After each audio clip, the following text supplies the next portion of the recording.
I founded an impact solutions group. It's called Athena Infonomics. A lot of the work that we do is in emerging and frontier markets. It's often in sub-Saharan Africa and South Asia. And I want to share some of the perspectives from sort of just the work that we've done in these contexts and how the CADC model really inspired us to start thinking in a direction that I'm very excited about. So so cities and utilities, and I've really in a lot of these contexts, they operate in opaque market systems, right? So there's a lot of blind spots, and often you don't have enough information on very basic market details: customers, costs, service levels, price, right? And funnily, in conversations that I've been having domestically, with like utilities since yesterday, I discovered that there are similar blind spots here domestically, right? Like in terms of like decentralized assets, there's a lot of information gap, right? And you're trying to make decisions in that sort of vacuum. And there are some very clear risks that utilities and city governments face in doing that, right? Firstly, it makes them less investable. Basically, it's impossible to raise debt, because you can't price risk. You can't price risk because you don't know what's going on. And that's the first thing institutional investors want to know. They want to know what's the risk I'm taking on in a particular investment. So it makes them less investable. It exacerbates inequities, right? So, and I'll illustrate that with an example today from Kenya, where we did some work. We are more likely to not reach the people that need the services the most, or unintentionally crowd out fiscal space to serve the poor. It negatively impacts value for money from public finance, because public finances are scarce, right? So you want to make sure you are deploying that most effectively. And when you don't have good information about what's going on and where the gaps are, you're probably going to make bad choices and bad investment decisions. And most importantly, it lowers resilience, right? Because when you don't have information, you're not going to be able to react to or respond to challenges when they occur. So let me illustrate this with an example. These are maps. All of this is publicly available data, by the way. This is Nanyuki. It's in Kenya. It's north of Nairobi. About 130,000 people. It's not big, a relatively small town. But 15% of that are classified as poor, people living below the poverty line. Here's an example of in the sanitation sector. 40% of the population have access to sewers, and the rest of the city is serviced by private sector operators, right? So largely informal private sector operators. So if you see on the map, the deep sort of red is where the least wealthy people, like the most vulnerable people in Nanyuki live, right? And we actually went in, so we went in to help them. They were actually negotiating a big investment plan with a development financing institution, and they were actually going to do this. And I'll talk about this in a minute, right? So this was the utility with very little analytical support or data was actually negotiating a capital improvement plan, and they were looking to expand their sewer network to about 14 blocks and create a new wastewater treatment plant.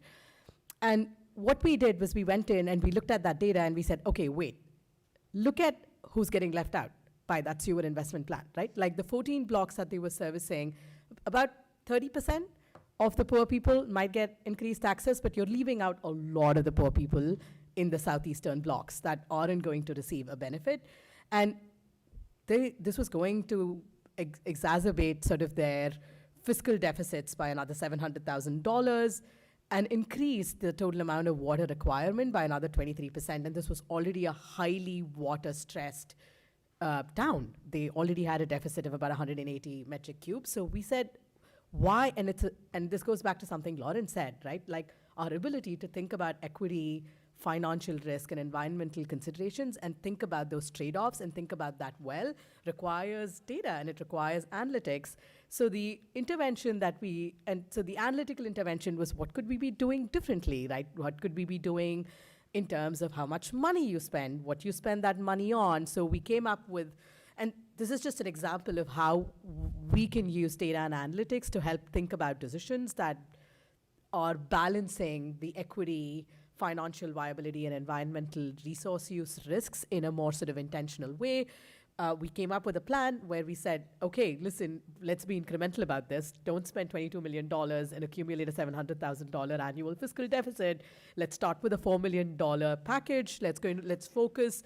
Let's split that between a combination of repairs of networks in specific neighborhoods plus actually organizing the on-site sanitation system markets. And I won't geek out on the details of what we did, but really what I want to say was this was valuable. But what is the challenge with this process, right? Like utilities don't have the money and the resources to go out and pay for consultants case by case. It's incremental, it's slow, it's not viable for a lot of utilities to do this sort of analytics and to make better decisions. And I think this is where the California Data Collaborative model for me is inspiring, right? If this is a problem, right? If every utility or city government, as they're doing a capital investment plan, need analytic support. They need support, for example, to help analyze and visualize the trade-offs between equity and risk. That's maybe a thing that all of them need. And like it's a thing that utilities can benefit from. So the question is, can we do that a little differently? Can we not have consultants like me go out and just get paid one case by case to figure this out for each utility? But can we actually start thinking at scale? And I think this is where, for me, and I was so kicked because, funnily, the work we did with Janet was on data collaboratives.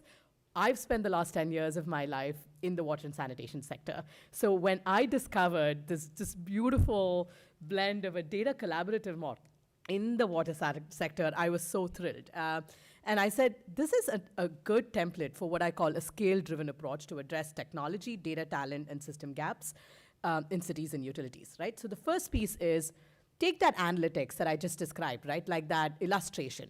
What if we build that out as a digital public good, right? Like an analytical tool which lowers the cost for any city to access that kind of analytics. Yes, there's still going to be some cost, but it's going to be substantially lower if you build that out as a product and all you're doing is charging them for just a couple of days of customizing it for their data, right? So this idea of creating a collaborative that can then take these 2, 3, 4, 5, 10 highly critical problems that utilities are struggling with and turn that into public goods, assets, data as a public good that then lowers sort of what I call the marginal cost of engaging. So it just makes it more affordable and it's scalable.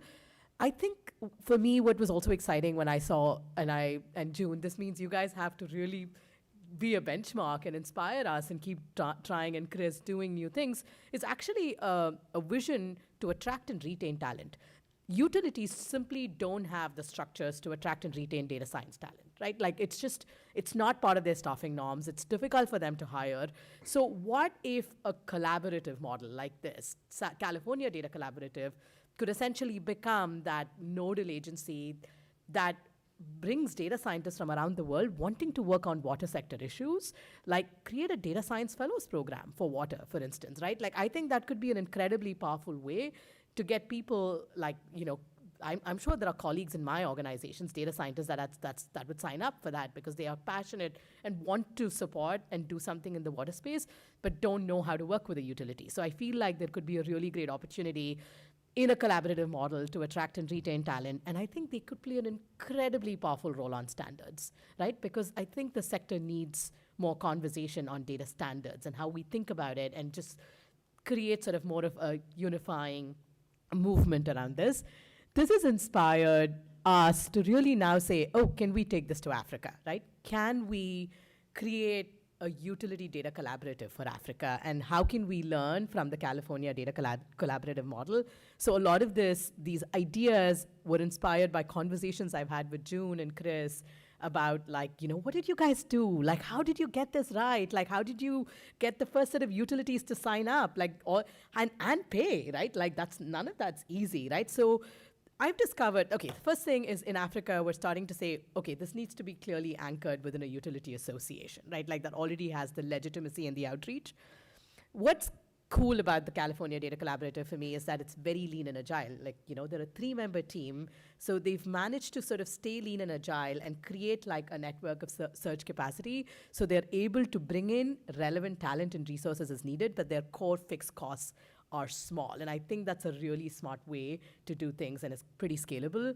And I love the idea of starting small, not starting with 2 or 3 high priority issues that utilities are struggling with and building value, and then and building trust. And if you contrast that with the other data collaboratives, Janet, that we analyzed, a lot of data collaboratives spent a lot of time dotting the I's and crossing the T's on the legal and the governance side, and they still struggle to build trust because they had extensive legal documentation. And one of the things we learned through that experience is trust doesn't come through the legalities, and then that it comes through value creation and rapport building. And I think the California Data Collaborative has gone from 6 to 20 by building trust through value creation. And I think that's a phenomenal thing for us to take forward as we think about this in Africa, and create and democratize digital assets and build a hybrid revenue model where there is a portion of it that's fees, but they're also able to raise money through innovation grants